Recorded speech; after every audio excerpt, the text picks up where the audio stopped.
할렐루야. 12월 21일 토요일 새벽 기도를 시작하겠습니다.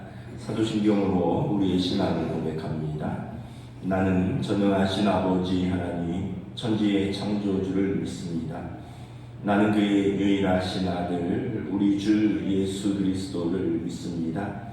그는 성령으로 잉태되어 동정녀 마리아에게서 나시고 본디오 빌라도에게 고난을 받아 십자가에 못 박혀 죽으시고 장사된 지 사흘 만에 죽은 자 가운데서 다시 살아나셨으며 하늘에 오르시어 전능하신 아버지 하나님 우편에 앉아 계시다가 거기로부터 살아있는 자와 죽은 자를 심판하러 오십니다.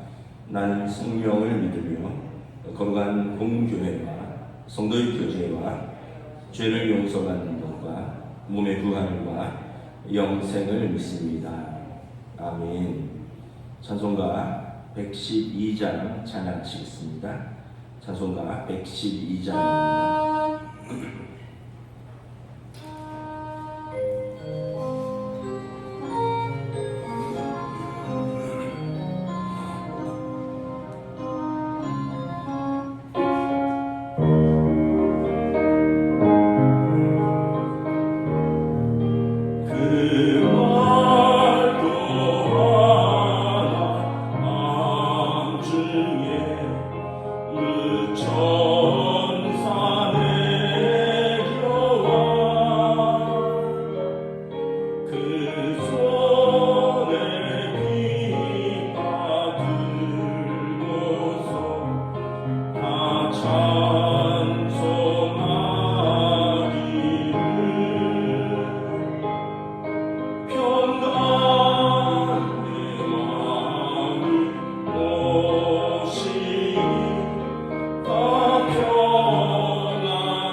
요한계시록 20장 11절부터 15절까지 말씀입니다. 요한계시록 20장 11절부터 15절까지 말씀입니다. 신약성경 420페이지입니다. 요한계시록 20장 11절부터 15절 저와 여러분들이 교독하겠습니다. 또 내가 크고 흰 보좌와 그 위에 앉으신 이를 보니 땅과 하늘이 그 앞에서 피하여 간데 없더라. 또 내가 보니 죽은 자들이 큰 자나 작은 자나 그 보좌 앞에 서 있는데 책들이 펴 있고 또 다른 책이 펴졌으니 곧 생명책이라.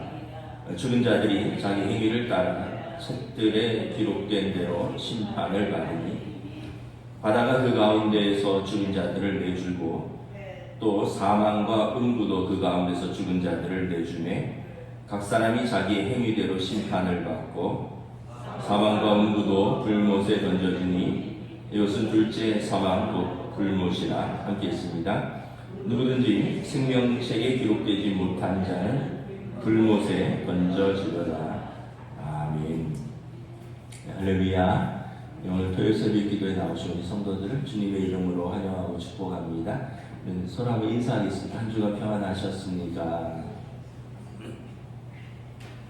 어제 밤에 눈이 내려서 좀 또 길이 얼까 걱정했는데 그렇게 많이 내리진 않은 것 같아서 다행입니다.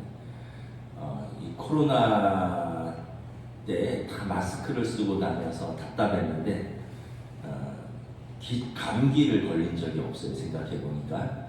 근데 이제 마스크를 벗으니까 이제 겨울이 찾아오니까 제가 감기가 왔습니다. 그래서 이게 참 이 코로나 끝나니까 한 4년 만에 감기를 처음 이제 걸린 것 같아요. 그래서 우리 어른들 겨울이니까 이제 몸도 따뜻하게 하시고 이렇게 사람들 많은 데 갈 때는 마스크 쓰시면 감기 예방에 도움이 될 것 같습니다. 오늘 말씀은 요한계시록에서 주님 재림하실 때 다시 그 있는 심판에 관한 최종 심판에 관한 이야기입니다. 11절, 12절 우리 다시 한 번만 공독할까요? 시작. 또 내가 크고 흰 보좌와 그 위에 앉으신 이를 보니 땅과 하늘이 그 앞에서 피하여 간되었더라. 또 내가 보니 죽은 자들이 큰 자나 작은 자나 그 보좌 앞에 서 있는데 책들이 펴 있고 또 다른 책이 펴졌으니 곧 생명책이라. 죽은 자들이 자기 행위를 따라 책들에 기록된 대로 심판을 받으니. 11절에 보면 크고 흰 보좌에 어떤 분이 앉아 계신데 땅과 하늘이 그 면전에 감히 있을 곳을 알지 못하더라. 하나님께서 보좌에 앉아 계시는 것이죠. 피조물들이 그 앞에서 두려워서 어쩔 줄 모르는 모습입니다. 12절에 보면 하나님께서 그 보좌에 앉으셔서 뭘 하시느냐? 세상을 심판하신다는 거예요. 하나님께서 의로우신 재판장으로 마지막 때 주님, 우리 예수님 재림하실 때 역사적인 우주적인 종말에 세상을 심판하신다. 이 심판은 오늘 말씀에 보면 신자나 불신자나 피할 수 없고 산자나 죽은 자나 다 피할 수 없이 하나님 앞에 서는 날이다. 성경을 보면 살아있을 때 주님 오시면 그냥 살아있는 죄로 심판대에 앞에 서는 것입니다. 성도들은 그 믿음을 따라 구원의 날이 되는 것이고 또 악인들은 그 행위에 따라 심판을 받는 것입니다. 죽은 자들은 어떻게 되느냐? 오늘 본문에 보면 죽은 자들이 일어난다는 거예요. 13절에 보면 바다가 그 가운데서 죽은 자들을 내주고 사망과 음부도 그 가운데서 죽은 자들을 내주고 죽은 자들도 다시 주님 재림하실 때 하나님의 의로운 재판장 앞에 선다는 것입니다. 그래서 좀 신학적으로 정리를 하면 우리는 이게 몸과 영혼을 가진 존재입니다. 몸은 이제 우리 육체죠. 육체라는 그릇이고요. 그리고 영혼은 거기에 담겨져 있는 하나님의 숨결입니다. 그래서 우리가 흔히 말하면 우리가 죽으면 육체의 장막이 허물어지면 처음 그대로 돌아간다라고 성경은 말하고 신학적으로 정의를 합니다. 처음 그대로. 몸은 흙으로 왔으니 흙으로 돌아가고요. 영혼은 하나님께서 불어넣으셨으니 하나님께로 돌아가는데 하나님 앞에 선다는 거죠. 그러면 이 바로 하나님의 최종 심판이 있는 것은 아니고 주님께서 재림하실 때까지 누가복음에 보면 부자와 나사로의 비유가 있어요. 그래서 나사로는 아브라함의 품 나곤이라는 곳에 안겨 있습니다. 부자는 게헨나라고 하는 음부에서 고통을 당하고 있는데 이게 최종 심판이 아니라는 거예요. 여기는 1차적인 심판입니다. 죽으면 먼저 믿음을 가진 자는 아브라함의 품 나곤에서 최종 심판이 이루어질 때까지 그 품에 안겨 있는 거고요. 그리고 악인들은 게헨나 음부에서 최종 심판이 있을 때까지 거기서 고통당하면서 대기하는 겁니다.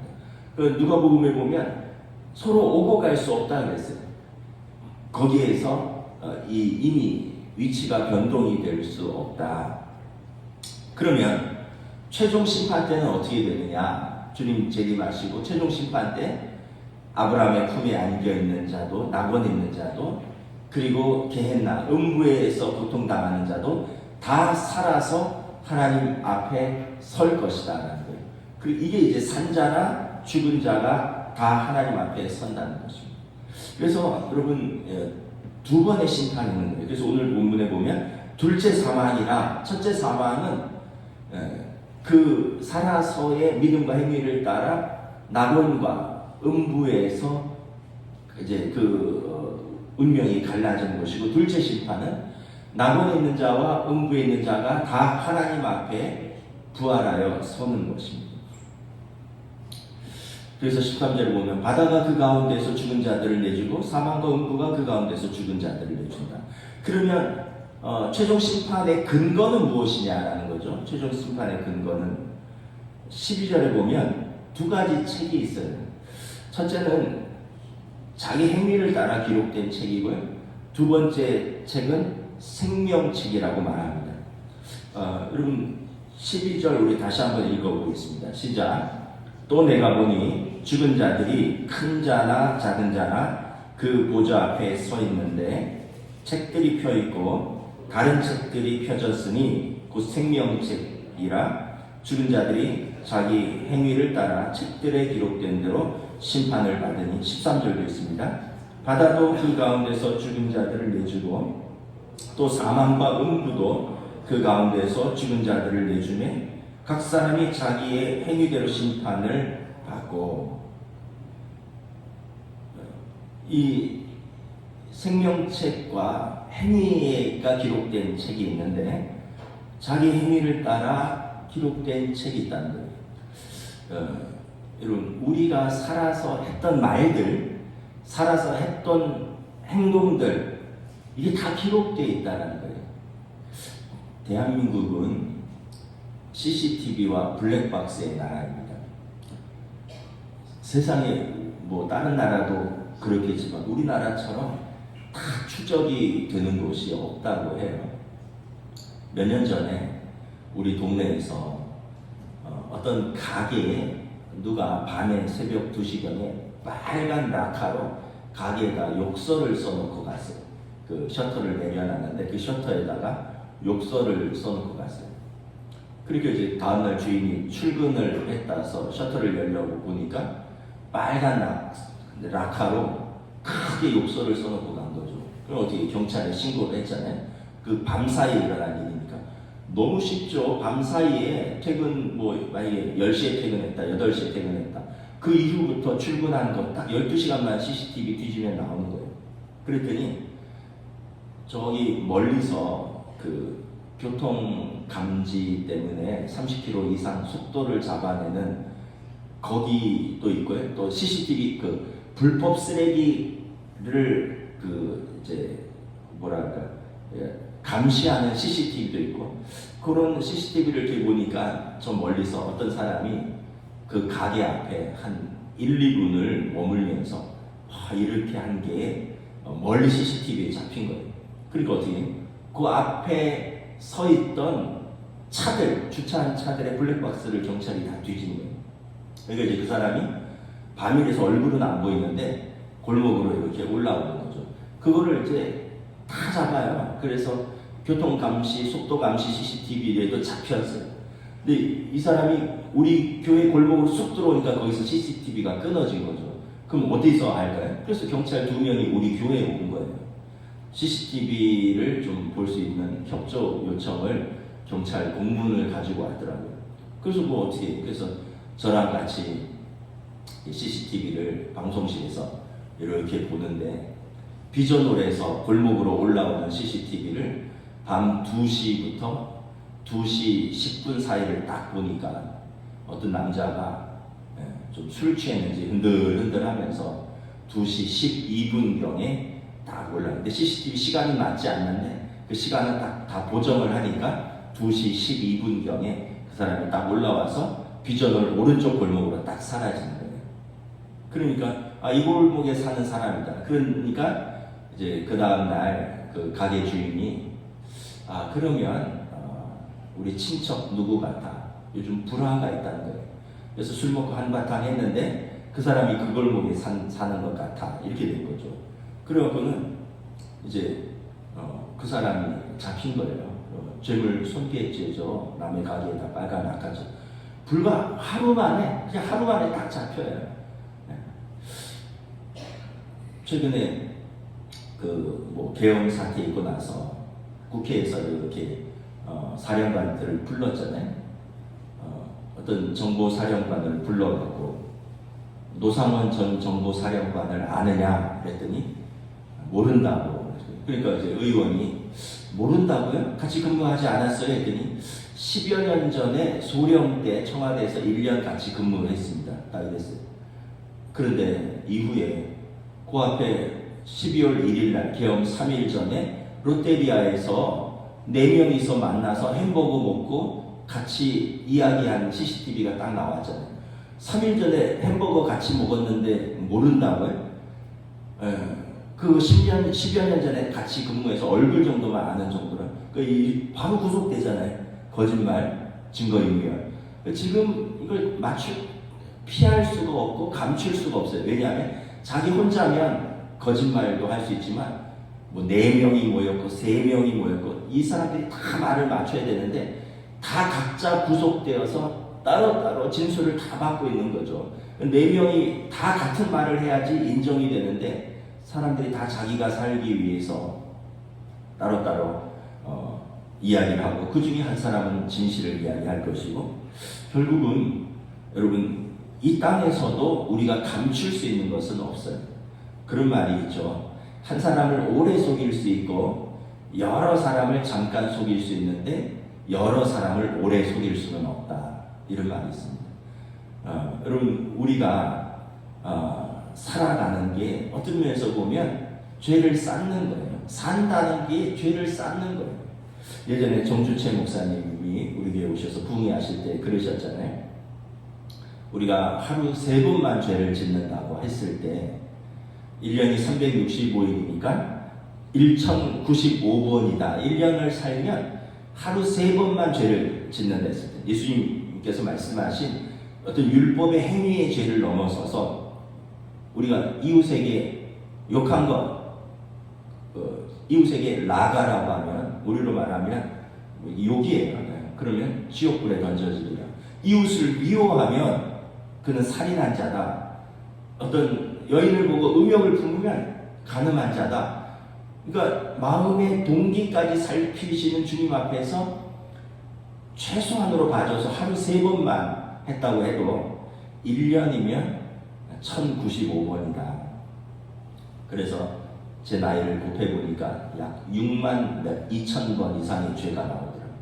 그러면 우리 권사님들 70년 사셨으면 저보다 한 15년 더 사셨으니까 죄가 엄청 많은 거예요.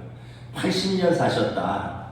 장수를 자랑할 게 아니라 죄송하지만 죄가 그만큼 쌓여 있는 거죠. 그래서 오늘 말씀에 보면 이 행위에 있는 책으로는 하나님 앞에서 구원을 얻을 사람이 아무도 없는 거예요. 그런데 12절에 보면 또 다른 책이 펴졌으니 곧 생명책이라. 또 다른 책이 펴져 있는데 곧 생명책이라. 생명책은 그 구원받은 성도들의 이름이 기록된 책이죠. 그 어떤 자들이 생명책에 기록되었느냐? 우리는 근거는 하나님의 약속의 말씀을 붙들고 하는 겁니다. 뭐 저의 주장도 아니고 어떤 누구의 주장도 아니고 하나님의 약속의 말씀 그대로 근거인 거죠. 생명책에 기록되는 자. 요한복음 3장 16절부터 18절에 하나님이 세상을 이처럼 사랑하사 독생자를 주셨으니 이는 그를 믿는 자마다 멸망하지 않고 영생을 얻게 하려 하심이라. 하나님이 그 아들을 세상에 보내신 것을 세상을 심판하려 하심이 아니요 그로 말미암아 세상이 구원을 받게 하려 하심이라. 그를 믿는 자는 세상 심판을 받지 아니하는 것이요 믿지 아니한 자는 하나님의 독생자의 이름을 믿지 아니하므로 벌써 심판을 받은 것입니다. 하나님이 세상을 구원하시려 독생자를 보내셨으니 그를 믿는 자는 심판이 아니라 영생을 얻는다는 거예요. 왜냐하면 그를 믿는 자, 영접하는 자, 곧 그 이름을 믿는 자는 하나님의 자녀가 되는 권세를 주셨기 때문에 그렇습니다. 자녀는 아버지의 용서의 대상입니다. 로마서 3장 우리 23절부터 28절까지 한번 이 자녀를 어떻게 용서하시는지 243페이지입니다. 신약성경 243페이지 로마서 3장 23절부터 28절 우리 찾아보시고 한번 교독하겠습니다. 243페이지 신약성경 243페이지 로마서 3장 23절부터 28절 저 여러분들이 교독하겠습니다. 모든 사람이 죄를 범하였음에 하나님의 영광에 이르지 못하더니 그리스도 예수 안에 있는 속량으로 말미암아 하나님의 은혜로 값없이 의롭다 하심을 얻은 자 되느니라. 이 예수를 하나님이 그의 피로서 믿음으로 말미암는 화목제물로 세우셨으니 이는 하나님께서 길이 참으시는 중에 전에 지은 죄를 간과하심으로 자기의 의로우심을 나타내려 하시니 곧 이때에 자기의 의로우심을 나타내사 자기도 의로우시며 또한 예수 믿는 자를 의롭다 하려 하십니다. 그런즉 자랑할 때가 있느냐? 있을 수가 없느니라. 무슨 법으로냐? 행위로냐? 아니라 오직 믿음의 법으로니라. 그러므로 사람이 의롭다 하심을 얻는 것은 율법의 행위에 있지 않고 믿음으로 되는 줄 우리가 인정하노라. 여기 25절에 보면 하나님이 예수님의 피로서 믿음으로 말미암는 화목제물로 세우셔서 하나님 길이 참으시는 중에 전에 지은 죄를 간과하심으로 넘어가심으로 봐주심으로 자기의 의로우심을 나타내셨다. 그래서 영접하는 자, 그 이름을 믿는 자는 하나님의 자녀가 되었는데 하나님의 자녀는 하나님 아버지가 그 죄를 넘어가는 하나님의 은혜가 있다는 거예요. 이게 왜 하나님의 은혜인가? 하나님의 불법 아니냐? 죄가 있는데 하나님이 자녀라고 넘어가신다고?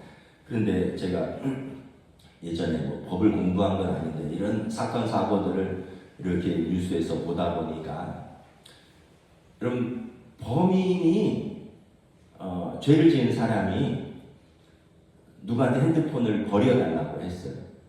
그리고 자기를 숨겨달라고 했어요. 그리고 도망갈 수 있도록 돈을 좀 달라고 했어요. 그러면 이 사람은 범인 은닉죄, 증거인멸죄로 처벌을 받습니다. 무겁게 처벌을 받습니다. 그런데 그렇게 해줘도 처벌을 안 받는 사람이 있어요. 가족은 안 받습니다. 남편이 죄를 지었는데 아내가 남편을 숨겨줬어요. 아버지가 아들이 도망가라고 돈을 줬어요. 아들이 아버지 핸드폰을 버렸어요. 이거는 처벌받지 않습니다. 왜냐하면 가족이니까. 이거는 법을 넘어서는 이거는 인류 철륜이고 이건 본능적인 거다 해서 가족이 가족의 죄를 감춰주는 것은 죄가 되지 않는데 저도 몰랐어요. 저는 가족도 그러면 죄가 되는 줄 알았는데 그렇겠다. 진짜 생각해 보세요. 여러분 아들이 죄를 지었는데 그 아들의 죄를 감추기 위해서 CCTV를 지울 수 있죠, 아버지가. 그리고 아들이 도망가는데 엄마가 돈을 줄 수 있잖아요. 그리고 그 핸드폰을 없애달라고 하니까 없애줄 수 있죠. 근데 가족은 되는데 다른 사람은 안 된다는 거예요. 다른 사람은 그 죄를 방조하거나 증거인멸하거나 그래서 죄를 묻는다는 거예요. 근데 이 말씀을 보면 우리가 예수님을 영접하여 하나님의 자녀가 되었어요. 그래서 이 하나님의 자녀가 된 것은 혈통으로나 육적으로나 사람의 뜻으로 나지 않고 하나님으로부터 약속으로부터 난 자들입니다. 그래서 로마서 8장 15절부터 18절에 보면 너희는 다시 무서워하는 종의 영을 받지 않고 양자의 영을 받았으므로 우리가 아빠 아버지라 부르느니라. 성령이 친히 우리 영과 더불어 우리가 하나님의 자녀인 것을 증언하신다는 거예요. 그러니까 우리가 예수님 믿고 예수님을 통하여 양자가 되고 양녀가 되어 하나님의 자녀가 되었으니 하나님께서 그 자녀의 죄를 전에 지은 죄를 무마하시는 것은 이것은 하나님의 공의에 어긋나지 않는다는 거예요. 왜냐하면 먼저는 하나님의 은혜고요. 두 번째는 하나님의 약속이고 그래서 예수님께서 우리 죄를 속량하셨다는 거예요. 그래서 예수님이 우리 몸값을 치르셨다는 거예요. 그 세 가지가 우리를 의롭게 하는 증거가 되는 거죠. 첫째는 하나님의 약속의 말씀, 영접하는 자고 그 이름을 믿는 자, 하나님의 자녀가 되는. 그리고 두 번째는 예수님의 속량입니다. 우리가 모두 죄인 되었을 때 그리스도께서 우리를 위하여 죽으심으로 하나님께서 우리에 대한 자기의 사랑을 확증하셨느니라. 그리고 세 번째는 이것이 하나님의 의로우심이라고 하나님이 선포하셨습니다. 그러므로 모든 믿는 자들은 구원을 얻을 것이다. 이게 하나님의 약속의 구원의 말씀입니다. 그러므로 너희는 세상 끝날까지 내 증인이 되라. 그 주님 오시는 그날까지 우리는 이것을 먼저 은혜 받은 자로서 이것을 선포하는 우리의 어떤 책임이 있고 이것을 들은 자는 믿고 안 믿고는 본인의 선택이지만 믿는 자는 생명책의 이름이 기록될 것이요 믿지 않고 마음에 하나님이 없다 생각하고 자기 마음대로 믿는 자는 이 행위에 기록된 그 내용 그대로 하나님 앞에서 자기 입으로 고백하는 날이 올 것이다. 얼마나 두렵겠습니까? 저는 참 두려울 거라고 생각을 해요. 한 번도 제가 그런 경험은 없지만 무슨 혐의를 받아서 유치장에 갔다가 검사가 불러서 여러분 거기 가서 백지 하나 주고 몇 월 며칠 몇 시부터 몇 시까지 한 거를 그대로 써보세요. CCTV 증거 다 있습니다. 한 말 다 녹취 다 있습니다. 해보세요. 감출 수도 없고 숨길 수도 없고 부끄럽기도 하고 수치스럽기도 하고 두렵기도 하고 사람 앞에서도 그럴진데 의로우신 하나님 앞에서 우리가 얼마나 두렵겠느냐. 땅과 하늘이 그 앞에 있을 데가 없다는 거예요. 그러나 오늘 말씀을 보면 그 생명책에 이름이 기록되지 않은 자는 그 행위를 따라 심판을 받을 것이요 이것이 둘째 사망이고 완전한 심판이 이루어진다는 거죠. 아까 그 음부와 낙원에서의 1차 심판이 있지만 주님 재림하셔서 완전하고 영원한 심판이 있을 것이다. 그래서 성탄은 하나님의 아들인 예수님께서 자기 백성을 구원하시기 위해서 오신 날입니다. 그래서 하늘에는 영광이요 땅에는 기뻐하심을 입은 사람들 가운데 평화로다. 죄를 용서받은 날이니까 그 우리 모든 가운데 평화가 임하는 거죠. 죄를 묻지 않으니 그럼 평화가 있고 기뻐하는 것이고요. 그리고 자기 백성이 기뻐하시니 하늘에서도 영광이 되는 날. 예수님께서 오신 날이다. 그래서 예수님이 오신 날을 우리가 기뻐하고 감사하고 즐거워하고 주님 다시 오시는 날은 그때는 두렵고 떨리는 날이다 라는 것입니다. 말씀을 마치겠습니다. 요한계시록을 쭉 보고 있는데 결론은 그거예요. 성도가 현재 고난도 있고 핍박이 있지만 믿음을 잃지 말고 끝까지 승리하라. 그래서 로마서 8장에 보면 생각하건대 현재의 고난은 장차 우리에게 나타날 영광과 비교할 수 없도다. 이 영광과 이 소망을 가지고 오늘도 승리하시는 저와 여러분 되시고, 우리 주님의 오심을 우리가 다시 한번 깊이 생각하며 기뻐하는 저와 여러분 되시기를 주님의 이름으로 축복합니다. 기도하겠습니다. 하나님 은혜를 감사합니다. 이제 성탄을 기다리고 준비합니다. 세상은 예수님이 오심의 의미를 잘 알지 못하기 때문에 이날은 연말이고 이날은 또 같이 놀고 즐거워하는 날로 알고 있지만, 이날이 정말 즐거운 날은 우리 죄를 용서하시기 위해서 하나님의 아들이 사람의 모습으로 이 땅 가운데 오셔서 우리 죄를 짊어지신 날이기 때문에 그렇습니다. 하나님께서 예수님의 십자가의 속량으로 우리를 용서하시고 영접하는 자, 그 이름을 믿는 자들에게 생명책에 그 이름이 기록된 날이기 때문에 그렇습니다. 그러므로 우리는 참으로 기뻐하고 감사하고 즐거워하고, 그리고 주님 다시 오시는 그날에 이 생명책에 기록되지 못한 이들을 위하여 우리도 계속해서 복음을 선포하고 또 예수 그리스도를 증거할 수 있기를 원합니다. 무엇보다 우리가 하나님의 큰 은혜에 기뻐하고 감사하며, 이 땅에서 환난도 있고 핍박도 있고 시험도 있지만 우리에게 주어진 이 믿음과 이 하나님 나라의 자녀의 권세를 포기하지 아니하고 붙들고 믿음으로 승리할 수 있도록 하나님 인도하여 주시옵소서. 감사를 드리오며 우리 주 예수 그리스도 이름으로 기도드리옵나이다. 아멘. 하늘에 계신 우리 아버지의 이름을 거룩하게 하시며 아버지의 나라가 오게 하시며 아버지의 뜻이 하늘에서와 같이 땅에서도 이루어지게 하소서. 오늘 우리에게 일용할 양식을 주시고 우리가 우리에게 잘못한 사람을 용서하여 준 것 같이 우리 죄를 용서하여 주시고 우리를 시험에 빠지지 않게 하시고 악에서 구하소서. 나라와 권능과 영광이 영원히 아버지의 것입니다. 아멘.